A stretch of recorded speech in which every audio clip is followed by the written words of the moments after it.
আচ্ছা ঠিক আছে আমি আইতাছি। কেন ফোন করছে? মহাজন ফোন দিছিল, একটা বাচ্চা বলে মারা গেছে, ওটার পৌঁছে দিয়ে আনা লাগবো, অহনি যাওয়ান লাগবো। এখনই জান লাগবো, না গেলে হয় না? আরে বিয়ার কেনাকাটা তো শেষই হয়ে গেছে গা। শোন, আমরা কিন্তু শুক্রবারে বিয়া করতেছি, তুই ছুরিটা নিয়ে নিস। নিছি, শোনো না, তুমি মনারে পাঠায় দাও, তোমার জান লাগবো না। মনা কি গাড়ি চালাইতে পারে? ওর তো লাইসেন্সও নাই। আমার কেমন কেমন লাগতেছে। কিচ্ছু হইব না, রামো রামো। হুম, ঠিক আছে। গাড়ি কই গেল? মজন গাড়ি দেখতেছি না, গাড়ি কই গেল? মনারে বাম্পে পাঠাইছি তেল আনতে।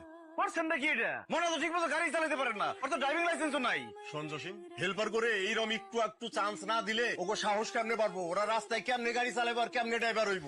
আচ্ছা যাক, ওইসব কথা বাদ দে, আসল কথায় আসা যাক। তোর বিয়ের দিন তারিখ কি ঠিক হয়েছে? শোন, ধর, আরে ধর। কি এটা? এর মধ্যে একটা সোনার চেইন আছে, আমার পক্ষ থেকে তোর বিয়ের উপহার। তোরই দেখলে খুব খুশি হইব। জসিম, মনে তো অন আইলো না, ফোন দিয়া খোঁজলো যে কই আছে। মজন মনে তো ফোন ধরতেছে না। আইলে মনে হয় দেখ কাছাকাছি আইসা পড়ছে।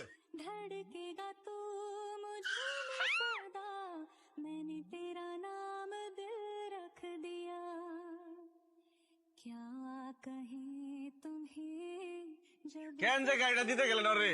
ওই যাইছে। কিরে মানা, গাড়ি এমনি ব্রেক করে এ শিখেছি তোরে। তোর গান তো কে? জ্বর আবার বুঝে আমার ফিরে দিয়ে দিন, খারাপ লাগতেছে, আমি যাই গিয়া।